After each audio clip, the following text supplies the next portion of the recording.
Basically जो passage आता है इंग्लिश में रीडिंग कॉम्प्रिहेंशन में, वो 3 तरीके का होता है। हमारे बैंकिंग के एग्जाम में, एसएससी के एग्जाम में जो भी पैसेज पूछे जाते हैं 3 तरीके का होता है, ठीक है। पहला होता है डिस्क्रिप्टिव।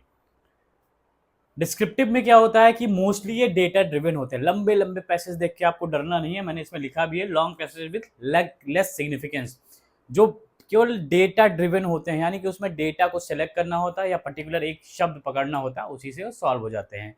इस पूरे पैसेज का लेस सिग्निफिकेंस होता है, ज़्यादा इंपॉर्टेंस पूरे पैसेज में नहीं रहता है, ठीक है। क्वेश्चंस के जो फ्रेम होते हैं ज़्यादा इंपॉर्टेंस नहीं दिया जाता पूरे पैसेज में, बस कोई डेटा ड्रिवन ही होता है। देखिए, there is a 90% probability it will be data driven, मतलब कोई डेटा दिया रहेगा कि 2020 में जनसंख्या का इतने परसेंट जो है साक्षरता दर थी, ठीक है, ऐसे रहेगा। तो आपको पकड़ना क्या उसमें 2020 में साक्षरता दर कितने परसेंट थी, ये पकड़ लिया आपने, बाकी पैसे छोड़ दिया कि भारत में इतने इलाकों में शिक्षा की कमी है, शिक्षा का ये परसेंटेज केरल से कम चल रहा है, आज हमारे आधुनिक शिक्षा के दौर में भी इस चीज़ की ज़रूरत है, ये सब दुनिया भर का लिखा रहेगा, उसको आपको देख के पैनिक नहीं होना, वो छोड़ देना, ठीक है। अगला, अभी हम केवल डिस्क्रिप्टिव के बारे में जानेंगे, ठीक है। अगला पॉइंट हमारा कहता है note down important points so that you don't need to scroll up and down. जैसे जैसे आपको पॉइंट्स मिलते जाएं, कोई भी क्वेश्चन रहे, मान लीजिए कि सिंपल सा मान लीजिए, अगर ये कह रहे हैं कि जो सन है वो अराइज होता है पूरब में, ईस्ट में, आप लिख दीजिए सन अराइज इन ईस्ट, यानी कि ईस्ट वहाँ पे लिख लीजिए, ठीक है। ऐसे ही क्वेश्चन का जो मेन लगे आपको, वो पॉइंट नोट करते फटाफट, जो आपको शीट मिलती है उस पर लिखते चले जाइए, ताकि आपको दोबारा उसको स्क्रॉल ना करना पड़े। ये डिस्क्रिप्टिव के अभी मैं रूल्स डिस्कस कर रहा हूँ, ठीक है। अगला पॉइंट आपका है the question will be direct so don't need to panic. ज़्यादातर क्वेश्चन ही डायरेक्ट ही होते हैं डिस्क्रिप्टिव में, ठीक है, तो आपको पैनिक होने की उसमें बिल्कुल भी ज़रूरत नहीं है। बहुत इंपॉर्टेंट टॉपिक है, 5 से 10 नंबर हमेशा आता है, हमेशा आता है, प्री मेंस दोनों में पूछा जाता है। डिस्क्रिप्टिव बहुत ईजी है, उसके बाद जो एनालिटिकल है, हाइपोथेटिकल है, वो थोड़ा सा टफ होता है। हाइपोथेटिकल हाइपोथेटिकल ज़्यादातर जो है आपके मेंस में पूछे जाते हैं, या तो पीओ में पूछे जाते हैं, क्लर्क में हाइपोथेटिकल के चांसेस बहुत ही कम हैं। डेटा ड्रिवन यानी कि डिस्क्रिप्टिव या तो आपका एनालिटिकल ही आएगा, ठीक है। अब दूसरा हम देखते हैं एनालिटिकल पैसेज। एनालिटिकल क्या होता है, थोड़ा सा ट्रिकी होते हैं, ठीक है। बेसिकली डेटा और दूसरी चीज जो इंपॉर्टेंट पॉइंट हो उसमें, फैक्ट्स, ठीक है, ये दोनों निकाल के निचोड़ के अपने कॉपी में नोट डाउन कर लेना है क्वेश्चन सॉल्व करने से पहले, यानी कि क्वेश्चंस अटेम्प्ट करने से पहले जब आप पढ़ रहे हो तब, ठीक है। तो वही मैंने कहा की पॉइंट्स की बात हो रही है, so just go through the key points, frame the main idea, ठीक है। मेन आइडिया को पकड़िए कि किस पे है, ठीक है। अभी हम डिस्क्रिप्टिव और एनालिटिकल पैसेजेस देखेंगे, उनके क्वेश्चन सॉल्व करेंगे, उसके बाद हम हाइपोथेटिकल, क्योंकि टफ है, जब इसका थोड़ा सा आदत आपको हो जाएगी, थोड़ा सा आप यूज टू हो जाएंगे, उसके बाद हम हाइपोथेटिकल देखेंगे, ठीक है। अब इसके आगे हम देख लेते हैं टिप्स टू सॉल्व। हमने आपके लिए टिप्स कुछ निकाल रखे हैं, हाइपोथेटिकल ये है, ये भी बाद में डिस्कस करते हैं, आपके लिए टिप्स, ठीक है। अब अगला हो गया हमारा how to face reading comprehension, ठीक है, कैसे रीडिंग कॉम्प्रिहेंशन को कैसे आपको फेस करना है, ठीक है। अब reading is the best way to face practice और डिफेंड। इसमें क्या करना है, देखिए reading comprehension day to day आपको प्रैक्टिस से ही आएगा, क्योंकि वहाँ पे आपको समय बहुत कम रहेगा, आपको 2 से 3 मिनट के अंदर पूरा का पूरा पैरा पढ़ना है, ठीक है। तो ये पहले से आपको प्रैक्टिस रहेगी तभी आप कर पाएंगे, अदरवाइज नहीं कर पाएंगे। आपको डेली बेसिस पे क्या करना है, डेली बेसिस पे आपको न्यूज़पेपर उठाने हैं, न्यूज़पेपर के एडिटोरियल्स पढ़ने हैं ज़्यादातर। जब आप घर पे प्रैक्टिस कर रहे हो तो बिल्कुल जल्दी में मत रहिएगा, आराम से अपना दिमाग पूरा का पूरा उस पर लगा के पढ़िएगा, की पॉइंट्स नोट करते जाइएगा, धीरे धीरे पढ़िएगा, समझ के पढ़िएगा, रट्टा मत मारिएगा, मतलब कैसे पढ़ते चलेगा केवल ऐसे ऐसे ऐसे ऐसे ऐसे नहीं करना है, समझ के पढ़ना है, ठीक है। जो आप पढ़ रहे हैं उसका मतलब आपको समझ में आ रहा है कि नहीं, किस बेस पे इसकी बात की जा रही है, इसका सेंट्रल आइडिया, पैसेज का सेंट्रल आइडिया क्या है, what is the central idea of that passage, ठीक है, वो आपको याद रखना है, आपको पढ़ते ही समझ जाना है, ठीक है। तो प्रैक्टिस बनानी शुरू कर दीजिए, डेली 2-3 पैसेज आप सॉल्व करिए, 2-3 पैसेज पढ़िए, न्यूज़पेपर पढ़िए, ठीक है, आर्टिकल्स पढ़िए, और 2-3 पैसेज डेली सॉल्व भी करिए। आपके पास टेक्स्ट बुक होगी, आपने जो है पिछले साल के क्वेश्चन सारे मंगा ही लिए होंगे PYQs, ठीक है, तो वो सॉल्व करिए, ठीक है। Start reading different things at a time, editorial मैंने बता दिया, डोंट स्किप डोंट ट्रस्ट, जल्दबाजी नहीं करना है, अपना टाइम लेके पूरा पढ़ना है, ठीक है।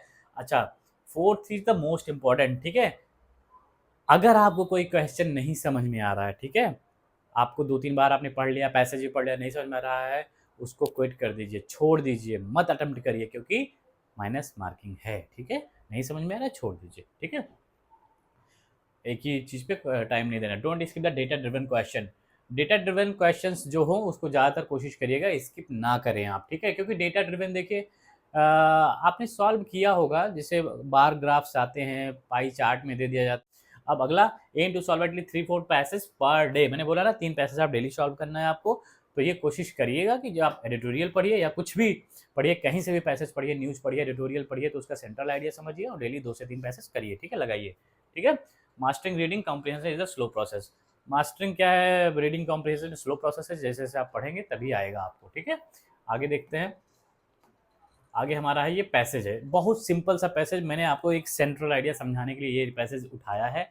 इस पैसेज में कुछ नहीं है, बिना पैसेज पढ़े भी इसका आंसर दिया जा सकता है, तो ये सिर्फ डिस्क्रिप्टिव का भी छोटा सा पार्ट है, ठीक है। मैंने एक सेंट्रल आइडिया देने के लिए इसको बनाया है।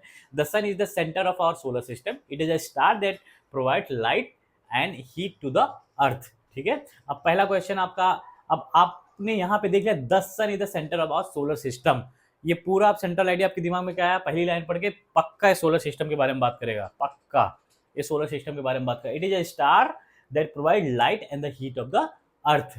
किस, ये स्टार कौन है, स्टार किसकी बात कर रहा है, जो ये कह रहा है it is a star that provide light and heat to the earth, यानी कि सन की बात कर रहा है, ठीक है। Without the sun there would not be, सब सारे जो प्रोनाउन यूज हुए हैं सब सन के लिए हैं, ठीक है। Without the sun there would be no life और no on our planet. The sun rises in the east, ये सब तो, and set in the west. During the day sunlight help plants make food through a process called photosynthesis, ठीक है। ये पहला question आपका है सन क्या है, व्हाट इज द सन। अब आपने पढ़ लिया, खत्म, बार बार नहीं पढ़ना उसको, खत्म बवाल। व्हाट इज द सन, सन क्या है, प्लेनेट है, मून है, स्टार है, कॉम्बेट है, दूसरी लाइन में ही दिया गया है, इट इज अ स्टार, ठीक है। तो सन क्या है हमारा, हमारा सन क्या हो गया, स्टार हो गया, ठीक है। अब दूसरा क्वेश्चन क्या है, हमारा सन क्या होगा, स्टार, यानी कि C. What does the sun rise, कहाँ से राइज होता है, ये तो बिना आप देखिए बता देंगे उसमें, ठीक है, ईस्ट हो गया। अब आगे चलते हैं, तीसरा question, how do plants make food, plants food कैसे बनाते हैं, कौन सी प्रक्रिया है, फोटोसिंथेसिस की प्रक्रिया है, उसमें दिया गया था, थ्रू फोटोसिंथेसिस, ये हो गया क्वेश्चन आपका, ठीक है। अब आगे चलिए, what cause water to evaporate, वाष्पीकरण आपने पढ़ा ही है, क्या कौन सा करता है, सनलाइट की वजह से होता है ना, सनलाइट हो गया आपका, सिंपल सा। ये होते हैं, ऐसे ही क्वेश्चन आपको ढूंढने हैं। अब हम करेंगे डिस्क्रिप्टिव पैसेज। ये पैसेज आपका एग्जाम का पैसेज है, ये एसबीआई क्लर्क में पूछा गया है, ठीक है, वो ईयर है 2022 का, ठीक है। अब ये पैसेज जो आया है आपका, इस पैसेज से हम क्वेश्चन डिराइव जो हुए हैं उसको सॉल्व करेंगे। अब मैंने कहा था पैसेज आराम से बिल्कुल पढ़ना है, आपको पहले प्रैक्टिस होनी चाहिए उसकी। पैसेज पढ़ते ही दिमाग इस पे ले जाइए कि इस पैसेज का सेंट्रल आइडिया क्या है। जैसे आपने पढ़ा, the majestic Himalayas are not just a physical barrier that separates the Indian subcontinent. किसकी बात हो रही है, पहाड़ी क्षेत्रों की बात हो रही है, हिमालय की बात हो रही है, उसके आसपास के क्षेत्र की बात हो रही है। From the rest of the Asia they are a source of life, culture, spirituality the for millions of people stretching across 5 countries, Nepal, India, Bhutan, China and Pakistan. इसमें एक नाम नहीं है, एक दो नाम नहीं है। The Himalayas house some of the world's tallest peak, including Mount Everest and Kanchenjunga. The towering mountains are home to diverse flora and fauna, and are crucial for maintaining the ecological balance of the region. They are the source of numerous rivers such as Ganga, Yamuna, and Brahmaputra, which sustain millions of life. The Himalayas also hold great spiritual significance for centuries. They have been a retreat for sages. ठीक है, इतना ऐसी story है कि पढ़ने में भी मजा आएगा। ये आपने पूरा पैसेज पढ़ लिया, समझ लिया, ठीक है। अब आगे क्वेश्चंस देखते हैं इसका, किसके बारे में बात हो रही है, हिमालय के बारे में बात हो रही है। क्या क्या बातें हुई, हिमालय जो पड़ता है कौन कौन देश की सीमाओं के पास पड़ता है, ठीक है, कौन कौन सी नदियां इसमें हैं, जो यहाँ पे क्या क्या होता है, यहाँ पे संत महात्माओं के लिए एक पिलग्रिमेज है, यहाँ पे सारे लोग जो है दर्शनार्थी आते हैं। कहाँ का कौन कौन से मेन दर्शनीय स्थल है यहाँ पे, बद्रीनाथ, केदारनाथ, ये सारा, केदारनाथ, बद्रीनाथ एंड अमरनाथ इसकी घाटियों में बसा हुआ है, ये सारा कुछ इसमें लिखा है। अब आपके दिमाग में एक क्वेश्चन का खाका बन गया।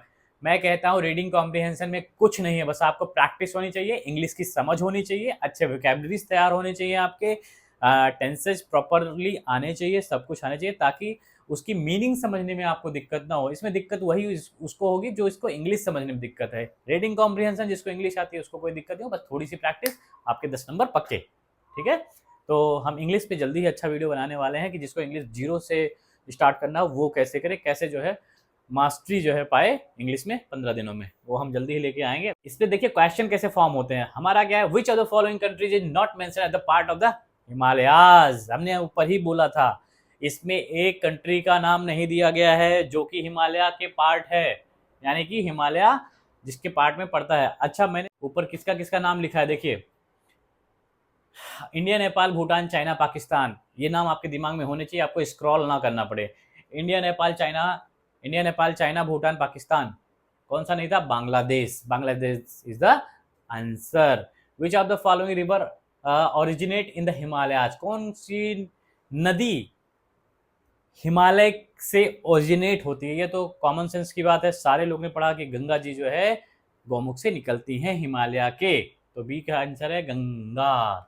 तीसरा क्या है, what is the main environmental concern highlighted about the Himalayas in the passage. कौन सा कंसर्न, इन्वायरमेंटल कंसर्न कौन सा हाईलाइट किया गया है पैसेज में, कहाँ के लिए, हिमालय के लिए। डिफॉरेस्टेशन मतलब जंगल खत्म करना नहीं है। Glacial retreat due to climate change, ठीक है, क्लाइमेट चेंज की वजह से। अब ये कहाँ लिखा है, कहाँ पे पढ़ा था आपने, या तीसरा ऑप्शन क्या देगा, ओवर पॉपुलेशन माउंटेन, कोई ओवर पॉपुलेशन होता ही नहीं है वहाँ पे, वो तो पिलग्रिमेज है, जाते हैं लोग चले आते हैं। ठीक है, लॉस ऑफ स्पिरिचुअल साइड का अंत हो रहा है, खत्म हो रही है। तो इसमें जो आपका मेन जो दो चीजें हो सकती हैं, डिफॉरेस्टेशन तो हो ही नहीं सकता, वो हिमालय का क्षेत्र है। बी है glacier retreat due to climate change. ये कहाँ पे है आपके पैसेज में, आपके पैसेज में यहीं पे था, लास्ट वाले के पास। कहाँ पे है, लास्ट वाला, climate change, the glacier of the Himalaya are retreating to an alarming rate. ठीक है, तो ये आपका इसी में मिल गया, पढ़े होंगे आप, आपने पॉइंट्स ऊपर नोट किए होंगे। मैंने कहा था मेन पॉइंट्स को नोट करते चलना है, आपने नोट किया होगा तो आप फटाक से उसको कर सकते हैं। ठीक है, बिल्कुल भी परेशान होने वाली चीज़ नहीं है बच्चों, बिल्कुल भी नहीं परेशान होना है इसमें, बहुत इजी है रीडिंग कॉम्प्रिहेंशन। 10 नंबर आपको यूं दे के जाएगा, कुछ नहीं करना है आपको। मैं ज़्यादातर टॉपिक्स पहले वही उठा रहा हूँ जो स्कोरिंग है, ठीक है, क्योंकि हमारा नया इंस्टीट्यूट है, हमारा काम रेगुलर चल रहा है, app development, website development, content development, सारी चीज़ें अभी हमें बहुत मेहनत करनी पड़ रही है, आप लोग के लिए बहुत मेहनत कर रहे हैं। ठीक है, बहुत मेहनत कर रहे हैं। अगर आप लोग हमारे लिए थोड़ा सा सपोर्ट करना चाहें तो थोड़ा सा सब्सक्राइबर लाइक बढ़ा दीजिएगा, वो आपको कंटेंट अच्छा लगे तो आगे हम लोग बहुत अच्छी अच्छी चीज़ें लेके आ रहे हैं आपके लिए। ठीक है, तो पहला क्वेश्चन हमने सॉल्व कर लिया, दूसरा हमने सॉल्व कर लिया, तीसरा हमने सॉल्व कर ही लिया। क्या था इसमें तीसरा का, glacial and retreat due to climate change, उसमें लिखा हुआ था। Last question fourth question is which of the following is not mentioned as an adventure activity in the Himalayas. Himalayas में क्या एडवेंचर एक्टिविटी नहीं होती है। ठीक है, ट्रैकिंग, रिवर राफ्टिंग, माउंटेनियरिंग, ये तो सारा माउंटेन है ही है, वो तो होगा ही, ट्रैकिंग तो होगा ही, लोग पहाड़ चढ़ के ही जाते हैं उधर। रिवर राफ्टिंग भी होती है। Wild life safari, wild life safari के मतलब ओपनली जंगल में जो है जानवर घूमते हैं, वहाँ पे सफारी का आनंद लिया जाए, तो ये काम नहीं होता वहाँ पे, सी पे नहीं होता। ये आपके पैसेज में कहाँ था। अच्छा एक चीज़ और, पैसेज में जो दिया जाए उसको, उसमें आप अपना दिमाग बिल्कुल नहीं लगाएंगे, वो फैक्ट्स हो, झूठा हो, जो भी है उसी को आपको फैक्ट मान के सॉल्व करना है। आपको अगर ये लिख दिया गया कि वाइल्ड लाइफ सफारी उसमें नहीं होती है तो आपको नहीं जाना, नहीं समझना है उसको। ठीक है, उसी के अकॉर्डिंग आपको लेके सॉल्व करना है। कभी भी उसके पैसेज में डाउट मत करिए कि सही लिखा है कि गलत लिखा है। ठीक है, जो पैसेज में इंफॉर्मेशन एज इट इज हो उसी को मान के आपको क्वेश्चन सॉल्व करना है, हमेशा याद रखिएगा। ठीक है, अब हमारा क्या है next question, what are Kedarnath, Badrinath and Amarnath known for. Common sense की बात है, किस लिए जाना जाता है, wildlife reserve, no, tourist resort, no, mountain peaks, no, these are the famous pilgrimage sites. आप सारे लोग जानते हैं। तो ये हो गया डिस्क्रिप्टिव का हमारा एक पैरा, ठीक है। ऐसे ही पैरा आपको लंबे लंबे पैरा ऐसे ही पूछे जाएंगे, ऐसे ही पैसेज आएंगे, आपको एक नज़र में पढ़ना है, एक नज़र में आपको पॉइंट्स नोट करने हैं। अगर डेटा दिया है तो डेटा नोट कर लेना है, उसके बाद क्वेश्चंस पे जाना है, तुरंत क्वेश्चन देखना है, आपने जो नोट किया है आपके दिमाग में तुरंत आएगा, फटाफट सॉल्व करना है। एक और ट्रिक हो सकती है कि रफली आप बिल्कुल एक नज़र क्वेश्चन पे मार लीजिए, ठीक है। ये थोड़ा सा ये ट्रिक काम करती है, वैसे मैंने किया हुआ है। तो पहले थोड़ा सा क्वेश्चन पे नज़र मार लीजिए, एक सरसरी निगाह पढ़ लीजिए, आपको समझ में कुछ नहीं आएगा हालांकि, क्योंकि आपने पैसेज पढ़ा ही नहीं है, लेकिन आपके दिमाग में ना वो पर्टिकुलर जो वर्ड्स रहेंगे ना वो तुरंत पिंच होंगे जब आप पैसेज पढ़ोगे, तो उस समय जो है आप तुरंत नोट कर लीजिएगा। तो मैक्सिमम आपको 10 सेकेंड देना है, ठीक है, किस पे, क्वेश्चन को पढ़ने में। 2 सेकंड में पहला, 2 सेकंड में दूसरा, तीसरा, चौथा, पांचवा, आप पैसेज पे आगे तुरंत। पैसेज पे पूरा 1 मिनट 2 मिनट में पूरा पैसेज निपटा दिया, 1 मिनट से ज़्यादा नहीं लगना चाहिए वैसे। नोट डाउन कर लिया, उसके बाद अपना कर लिया, ठीक है। अब हम थोड़ा सा हाइपोथेटिकल के बारे में जान लेंगे, क्योंकि लास्ट जो हमारा पैसेज है वो एनालिटिकल और हाइपोथेटिकल दोनों से मिलकर बना हुआ है, ठीक है। तो हम थोड़ा सा उसके बारे में जान लेते हैं कि हाइपोथेटिकल क्या होता है। जान करते हैं, थोड़ा सा मुश्किल वाले होते हैं, टफ होते हैं, मेंस में पूछे जाते हैं। फिलोसफिकल कोई फिलोसफी टॉपिक्स होती है, फिलोसफिकल टाइप्स होती है, उस पे रहते हैं ज़्यादातर। फैंटेसी लिखा है ना, फैंटेसी फिलोसफिकल वेस्ट पैसेज होते हैं। You may not be able to decode the main idea. हो सकता है कि आप इसका मेन आइडिया को, सेंट्रल आइडिया को डिकोड ना कर पाएँ, क्योंकि ऊपर बात होगी दिल्ली की तो नीचे बात होगी कलकत्ता की, ठीक है, उसके बीच में बात होगी मुंबई की, तो थोड़ा सा पकड़ने में आसानी नहीं होती है उसमें कि कौन सी जगह की बात कर रहा है, किस जगह के कॉन्टेक्स्ट में ये बातें चल रही हैं, ठीक है। अगला, ये मैंने बोला था आपको, so I would suggest you not to get biased on और फ्रॉम ओपिनियन, ठीक है। जैसे जो कहा जा रहा है पैसेज में वही सही मान के आपको सॉल्व करना है। Last, just believe what the author is saying even if it is drop dead बिजारे, यानी कि सिर्फ और सिर्फ आपको जो पैसेज में लिखा है वही फॉलो करना है, बाकी कुछ नहीं सोचना है। जो पैसेज में लिखा है उसी को सही मान के आपको सॉल्व करना है। जब आप इसके प्रैक्टिस करेंगे तो हाइपोथेटिकल भी आपको बहुत आसान लगेगा। अभी तो जब आप एग्जाम में जाओगे आपको डिस्क्रिप्टिव और एनालिटिकल टाइप का ही मिलेगा। मेंस वाला हाइपोथेटिकल वो आप जब मास्टर हो जाओगे, करते करते डेली 2-3 पैसेज करते रहोगे, तो आपको फर्क ही नहीं पड़ेगा कौन सा एनालिटिकल है, कौन सा डिस्क्रिप्टिव है, कौन सा हाइपोथेटिकल है, ठीक है, कोई फर्क ही नहीं पड़ेगा आपको, ठीक है।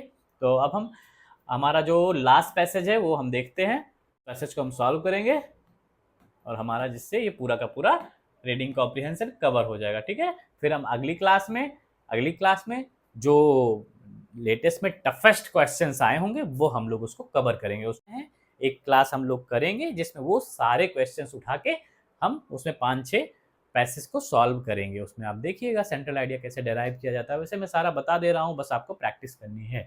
अगला पैसेज है हमारा आपका अर्बनाइजेशन, ठीक है, शहरीकरण पे है, हिंदी में कहें तो शहरीकरण। तो अब पहला शब्द से आपको समझ में पूरा आ गया मामला क्या चलने वाला है, ठीक है। Urbanisation has brought about significant economic and social changes in the modern world while cities have, अच्छा इंग्लिश पढ़िएगा, थोड़ा सा मुंह बदता है, अच्छे से पढ़िएगा, तेज से पढ़िएगा। अगर इंग्लिश सीखना है आपको तो लाउडली पढ़ना पड़ेगा, मन में आप करके इंग्लिश नहीं सीखा जा सकता, ठीक है ना, आप पढ़ पाएंगे ऐसे। तो इंग्लिश जब भी पढ़ना लाउडली पढ़िए, मुंह बना के पढ़िए, उन सेंटेंस को बोलने का मजा लीजिए, अंदर से आपको खुशी होनी चाहिए, अंदर से आपको मजा आना चाहिए उन सेंटेंस को बोलने का, ठीक है। Urbanization has brought about significant economic and social changes in the modern world, ठीक है। While cities have become hubs of innovation and employment, they also face challenges like overcrowding। अब पहला क्वेश्चन आपका उठेगा, या पहला ना उठा, जो भी क्वेश्चन उठेगा उठेगा जरूर इससे, चैलेंजेस की बात कर रहा है ये। चैलेंजेस क्या क्या होंगे, ओवर क्राउडिंग, शहरीकरण से होने वाली चैलेंजेस की बात की जा रही है। अगर शहरों में लोगों की आबादी बढ़ती गई या शहरों में घर बनाने के लिए पेड़ों को काटा गया, प्लॉटिंग करने के लिए पेड़ों को काटा गया, तो क्या क्या दिक्कत हो सकती है, उसके चैलेंजेस के बारे में ये बात कर रहा है। ओवर क्राउडिंग होगी, जो ज़्यादातर लोग आ जाएंगे, जैसे मुंबई के हालात देख ही रहे हैं आप, पॉल्यूशन हो जाएगा, पेड़ सारे कट जाएंगे, पॉल्यूशन बढ़ेगा। एंड रिसोर्सेज स्कैरसिटी, रिसोर्सेज, पीने का पानी, खाना, जो भी रिसोर्सेज हैं, जब ज़्यादा लोग उसको कंज्यूम करेंगे तो, और सप्लाई कम रहेगी और ज़्यादा लोग कंजम्पशन वाले रहेंगे, तो उसका ऑब्वियस सी बात है कि वहाँ पे रिसोर्सेज कम होंगे तो रेट बढ़ेगा, नॉर्मल लोगों के रीच से वो चीज़ें बाहर हो जाएंगी। पैसेज का सिर्फ इतना सा मतलब है। सेंट्रल आइडिया मिल गया आपको, शहरीकरण पे है। ठीक है, किस पे है? शहरीकरण पे। अब शहरीकरण में होने वाले चैलेंजेस, शहरीकरण में क्या क्या होता है, उन सारी चीज़ों पे आगे बात होगी इसमें। One of the primary issue in the strain on infrastructure due to the rapid inflow of people seeking better opportunities। ठीक है, ये हो गया आपका पब्लिक ट्रांसपोर्ट सिस्टम्स। बड़ा इंटरेस्टिंग पैसेज है आपका, बड़ा इंटरेस्टिंग पैसेज है आपका। ये सब कुछ जो है मुंबई में फिट बैठता है आपके लिए ये। ठीक है, अगर कोई मुंबई गया है तो देखिएगा। One of the primary issue urbanisation का क्या है? One of the primary issue in the strain on infrastructure due to the rapid inflow of people seeking better opportunity. ठीक है, public transport system often remain inadequate leading to increased traffic congestion and air pollution। Air pollution में दिल्ली से ज़्यादा हालात किसी के नहीं ख़राब है इंडिया में। आप जानते हैं, हमेशा जो है आपके पास न्यूज़ आती रहती है, आज इतना हो गया, कल उतना हो गया, पूरा घना कोहरा छाया हुआ है, विजिबिलिटी ज़ीरो हो गई है, ये रेगुलर आता रहता है। ये ट्रांसपोर्ट सिस्टम की अगर बात की जाए, मुंबई की लाइफलाइन जो लोकल ट्रेनें हैं, जो लोकल वहाँ पे लोग ट्रैवल करते हैं, कहीं भी वीडियोस देखिएगा, क्या गजब के जो है भीड़ होती है उसमें। लोग कैसे उसमें ठूसे जाते हैं, जैसे लगता है कि जैसे लोग जेलों में नहीं ठूसे जाते हैं, वैसे कहीं खड़े होने की जगह नहीं, एक दूसरे से सटे हुए, एक दूसरे से लिपटे हुए, एक दूसरे से धक्का मुक्की करते हुए, उतरते हुए कितने लोग गिर जाते हैं। ये सारे हमारे चैलेंजेज हैं। ठीक है, जब रिसोर्सेज कम रहेगा, ट्रेन की पटरियाँ तो नहीं बढ़ाई जा सकती उस दिल्ली मुंबई जैसे जो है शहर में, क्योंकि बगल बगल पूरे फ्लैट्स बने हुए हैं। पटरी आप बढ़ाओगे नहीं तो नई ट्रेनें आप चला नहीं सकते हो। एक एक मिनट में ट्रेनें हैं तो उसमें क्या सेकंड में ट्रेनें कर देंगे? नहीं पॉसिबल है। तो ये वहाँ के मेट्रोज़ हर जगह पे मेट्रोज़ हैं नहीं, एक दो लाइनें बनी हुई हैं बस। ठीक है, तो ये सब टफ हो गया है वहाँ के लिए। तो moreover urban areas are frequently hotspot for the social inequality. ठीक है, with large section of the population living in informal settlement without access of the basic amenities like clean water, sanitation and the electricity। चौल, मुंबई के चौल्स, जो बेचारे गरीब लोग बाहर के आके लोग रहते हैं, उनके पास बेसिक इम्यूनिटीज़ भी नहीं होती है। पानी टैंकर से जाता है, या टाइम होता है कि 10 से 12 पानी आएगा, उसके बाद पानी नहीं आएगा, खाने का पीने का कोई नाली नाला नहीं होता वहाँ पे, ऐसे ही सामने से बहता जाता है सब कुछ। ये सब चीज़ें जो है होती हैं। लेकिन आपको पैसेज के कॉन्टेक्स्ट में ये समझना है क्या चल रहा है पैसेज में। ठीक है, आपके ये मैंने स्टोरी इसलिए बताई कि पैसेज आपके दिमाग में बैठ जाए। अब क्वेश्चन जब आप देखेंगे आपके दिमाग में ट्रिक कर जाएगा, आपको फिर से जो है पढ़ने की जरूरत नहीं पड़ेगी। गवर्नमेंट्स एंड अर्बन नेक्स्ट हमारा है, governments and urban planners are working on sustainable solutions including smart city initiative that use technology to improve public services. Emphasis is also placed on green urban planning। सरकार ने क्या किया? ये सब सरकार के इनिशिएटिव्स दिए गए हैं। ठीक है, आगे क्वेश्चन में आपको पक्का मिल जाएगा कि गवर्नमेंट ने क्या इनिशिएटिव लिया है इन सारे इश्यूज को जो है टैकल करने के लिए। Emphasis also placed on, ऊपर तो दे ही दिया गया कि government and urban planners are working on sustainable solution, permanent solution, जो सॉल्यूशन टिके, इंक्लूडिंग स्मार्ट सिटी इनिशिएटिव।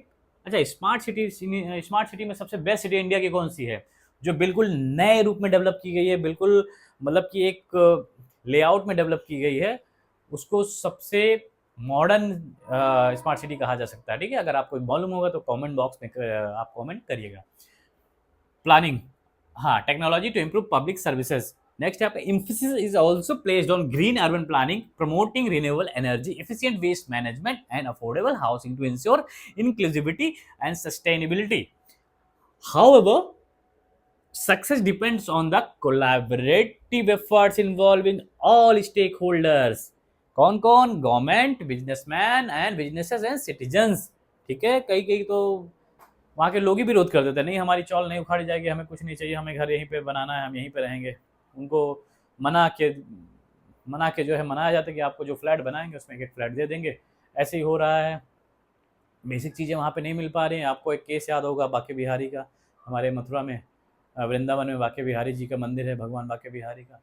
तो वहाँ पे जो है अभी प्रशासन जो है, वहाँ पे लोकल जो अथॉरिटीज़ हैं, लोकल लेवल पे जो बिजनेसेस है, सिटीजन्स हैं, उनसे जो है अब उसका चल रहा है, लगा हुआ है।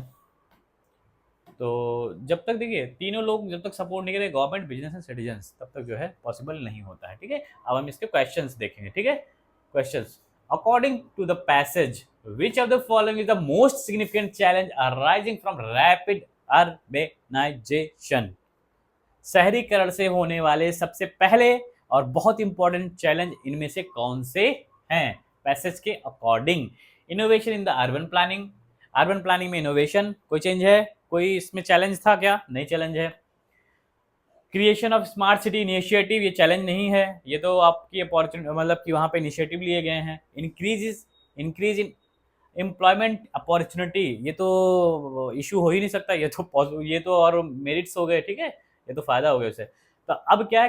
Traffic congestion and pollution, this is the main significant का मतलब इंपॉर्टेंट चैलेंज है। अगला, what is the common problem face by informal settlement in urban areas? कौन कौन सा शहरों में विच of the common problem faced by the informal settlement in urban areas? जो इनफॉर्मल सेटलमेंट होते हैं, मतलब कि जो झुग्गी झोपड़ियां होती हैं, जो अवैध कॉलोनियां होती हैं, उसमें कौन कौन से बेसिक इशू आते हैं? ठीक है, settlement urban areas, common problem informal settlement, झुग्गी झोपड़ी, कॉमन प्रॉब्लम उनकी क्या होती है? सिंपल सी बात है, एक्सेस ऑफ टेक्नोलॉजी। वो तो अपने जो झोपड़ी का वो होता है ना, उस पर भी एंटीना टांगे रहते हैं, तो ये तो हो ही नहीं सकता। ठीक है, झोपड़ी के जो टिन शेड होता है उस पर भी एंटीना लगा होता है और वाईफाई लगा होता है, ये हो ही नहीं सकता। Lack of basic amenities, shortage of job, वो जॉब करते हैं तभी तो वहाँ रहते हैं, छोटी मोटी जॉब सारे लोग करते हैं। ठीक है, अपना बिजनेस करते नहीं तो। Lack of basic amenities, this is the right answer. Over reliance on renewable energy, ठीक है, वो रिन्यूएबल एनर्जी पे ओवर रिलायंस का मतलब हो गया कि वो सोलर ऊर्जा का इस्तेमाल करके अपने सारे काम निपटाते हैं, तो ये तो हो नहीं सकता, ये तो ठीक ही काम करते हैं, क्योंकि एमिनिटीज तो है नहीं, लाइट आती जाती रहती है वहाँ पे, है भी लाइट परमानेंट, तब भी वहाँ पे ऐसे इंफ्रास्ट्रक्चर नहीं है कि रेगुलर दिया जाए। छोटी छोटी जगहों पे इतने सक्रिय के लिए हम केवल इंसान ही घुस सकता है, तो हो नहीं सकता। अगला क्वेश्चन हमारा, which of the following is not mentioned as a major of address urbanisation challenges? ऐसा क्या है जो पैसेज में मेंशन नहीं है, किस लिए? चैलेंजेज में, शहरीकरण के चैलेंज में जो शामिल नहीं है। तो स्मार्ट सिटी इनिशिएटिव, ये तो इनिशिएटिव हो गया। प्रमोशन ऑफ रिन्यूएबल एनर्जी, वो लोग करते हैं। Efficient waste management, efficient waste manage तो उसमें बताया ही गया है। अब ये इस्टेब्लिशिंग रूरल डेवलपमेंट प्रोग्राम, ठीक है, ये वहाँ पे नहीं किया जाता है। रूरल डेवलपमेंट प्रोग्राम अगर किया जाए तो शहरों में लोग भाग के क्यों आएंगे? ठीक है, following not mentioned as major to address urbanisation challenges, कहीं पे भी इसकी बात नहीं की गई है पैसेज में कि गांव से भाग के लोग शहरों में क्यों आते हैं, कि शहरों की आबादी बढ़ जाती है। ठीक है, उनके पास बेसिक एमिनिटीज ना होते हुए भी वो वहाँ पे रुके रहते हैं विद फैमिली। ठीक है, छोटी छोटी जगहों पर। अब अगला क्वेश्चन देखते हैं। Next question is what is the, आप समझ गए ना मैं क्या कह रहा था? समझ गए ना? पैसेज एक बार पढ़ा बस सारे क्वेश्चन होते चले जाएंगे। व्हाट इज द आइडेंटिफाई, मैं आपको रीजन के साथ बता रहा हूं क्यों ये है। ठीक है, बाकी मैंने तो हाईलाइट कर ही रखा है कि आप समझ जाइए, आपको समझने में आसानी हो। आंसर क्या है? What is identified as a key component of successful urban planning in the passage? Past में आपने पढ़ा था कि जब तक तीनों लोग नहीं मिलेंगे, गवर्नमेंट, बिजनेसेस वहां जो हो रहे हैं और सिटीजन्स, तब तक उसका डेवलपमेंट नहीं हो सकता, तब तक उस इश्यूज को रिजॉल्व नहीं किया जा सकता। मैंने एग्जांपल दिया था बांके बिहारी का, जहां का रीडेवलपमेंट जो है अभी प्रपोज्ड है, वहां पे सारे लोगों में सहमति नहीं बन पा रही है। मंदिर वाले कुछ और कह रहे हैं, वहाँ के प्रशासन कुछ और कह रहा है, सिटीजन्स जो है वहाँ पे कुछ और कह रहे हैं। जैसे ही वहाँ सहमति बनेगी वैसे ही वहाँ पे अच्छा सा कॉरिडोर बनाया जाएगा, जैसे बनारस में बना है काशी विश्वनाथ का, भगवान का। ठीक है, हाँ। तो व्हाट इज आइडेंटिफाई एज, मैंने बता ही दिया, involvement of stakeholders. Stakeholders मतलब कौन कौन से लोग उसमें इन्वॉल्व हैं। ठीक है, what does the term smart city initiative refer to in the passage? Smart city initiative से क्या मतलब है पैसेज में? हम तो समझ ही रहे हैं क्या मतलब है, आप समझ रहे हैं क्या मतलब, लेकिन जो पैसेज में लिखा है वही मतलब इनको बताना है, ठीक है। इसमें क्या लिखा है, upgrading city transport system with renewable energy. Transport system की बात कहीं हुई है, पूरा का पूरा urban, using technology to improve public services, designing cities solely for the technological industries, relocating urban population to rural areas. कहीं भी पैसेज में कहा गया है कि शहर के लोग को गांव में वापस भगा दो, नहीं कहा गया है, ये कट हो गया, ठीक है।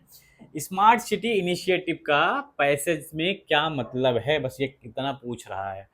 Designing cities solely for technological industries, ऐसी सिटी डिजाइन करिए सिर्फ जो टेक्नोलॉजी मतलब कि टेक्नोलॉजिकल इंडस्ट्रीज के लिए हो, ऐसा कोई बात पैसेज में की गई है नहीं।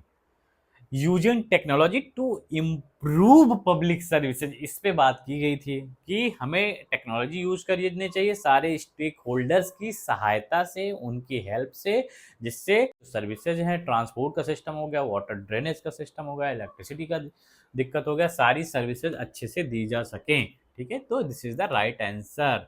अब upgrading city transport system with renewable energy, सिर्फ इसी की बात नहीं हुई है, ये एक पार्ट है केवल, हमें सारी पब्लिक सर्विसेज की बात हुई है उसमें, इसीलिए पब्लिक सर्विसेज ही क्वेश्चन का आंसर होगा, ठीक है। अगला question, the next question is what do urban areas become hotspot for social inequality according to the passage. कह रहे हैं why do urban areas become hotspot, urban area शहर हॉट स्पॉट क्यों बनते जा रहे हैं, सोशल इनइक्वालिटी के लिए, सामाजिक असमानता के लिए, गरीब अमीर, डेवलप्ड अनडेवलप्ड, सामने फ्लैट सामने झोपड़ी, ठीक है, अकॉर्डिंग टू द पैसेज, ठीक है। इसका आंसर क्या होना चाहिए, कॉमन सेंस से आप बता सकते हैं, रैपिड पॉपुलेशन डिक्लाइन, ये तो हो ही नहीं सकता, ठीक है।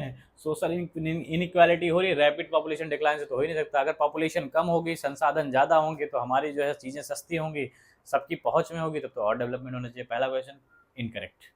दूसरा, second one is over emphasis on renewable energy, इससे क्या दिक्कत हो सकती है, इससे तो कोई दिक्कत हो ही नहीं सकती, ठीक है। रिन्यूएबल एनर्जी से जो है सोशल इनइक्वालिटी कैसे बढ़ जाएगी, नहीं बढ़ती। इससे रिन्यूएबल एनर्जी में तो आप आजकल सोलर सिस्टम जो है ठेला वाले घर में भी लगे होते हैं, ठेला वाला जो है सोलर सिस्टम लगा के सब्जी बेच रहा होता है, ठीक है। तो ये कट।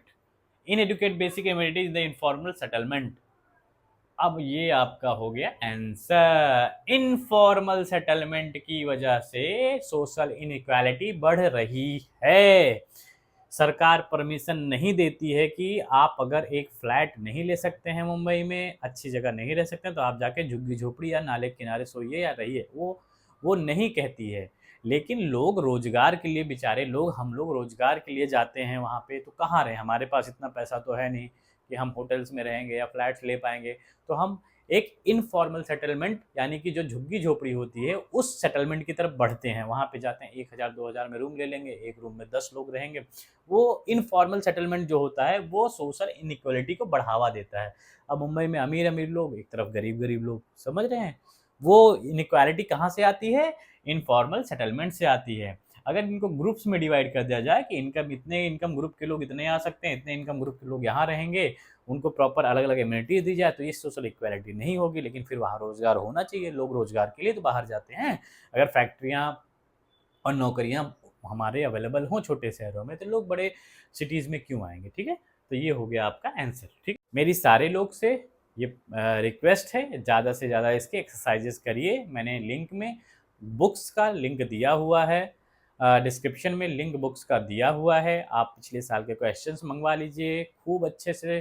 डेली न्यूज़पेपर में थोड़ा सा एडिटोरियल पढ़िए, कोई इंग्लिश वाला उठा लीजिए, पैसेज पढ़िए, इंग्लिश की कहानियाँ पढ़िए, स्टोरीज पढ़िए, बुक्स ले आइए इंग्लिश की अच्छी अच्छी, ठीक है। बहुत ईजी से, घबराना बिल्कुल नहीं है, बहुत आसानी से आपको ये 10 नंबर मिल जाएंगे। अगली क्लास में हम इनके टफेस्ट जो है क्वेश्चंस उठाएंगे, अदरवाइज वीडियो लंबा हो जाएगा, ठीक है। तो जो आप लोग बुक मंगा के प्रैक्टिस कर लीजिएगा उसी बुक में से, ठीक है। जो लास्ट ईयर क्वेश्चंस आएंगे उसी बुक में से हम लोग अगले वीडियो में सारे क्वेश्चन को सॉल्व करेंगे। 5-6 क्वेश्चन उठाएंगे, अच्छे से डिस्कशन करके कैसे सेंट्रल आइडिया डिराइव करते हैं, कैसे बिना एक ही बार पैसेज पढ़े हम लोग को क्वेश्चन का आंसर कैसे देते हैं, ठीक है।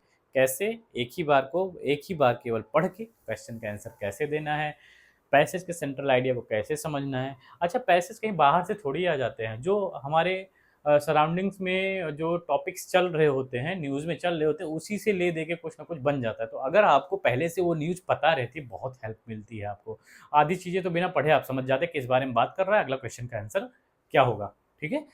देखिए, हम जानते हैं ना सूरज पूरब में उगता है, पहले पैसेज याद करिए, उसमें ज़्यादा सूरज किधर से उगता है ना? तो ईस्ट में उगता है, ये हमने पढ़ा हुआ है, पहले से हम जानते हैं। वैसे ही अगर हम लेटेस्ट टेक्नोलॉजी या लेटेस्ट फाइनेंशियल न्यूज़ या करंट अफेयर्स को डीपली पढ़ेंगे अच्छे से, आप यहाँ पे डीपली मेरे साथ पढ़िएगा, मैं डीपली बताऊँगा मीनिंग के साथ, क्यों हुआ, कैसे हुआ। तो पढ़ेंगे तो जो पैसेज कहीं बाहर से नहीं आता है, उसी में से बनाया जाता है, ठीक? बहुत ईज़िली आप अटेम्प्ट कर पाएँगे, ठीक है? चलिए, थैंक यू।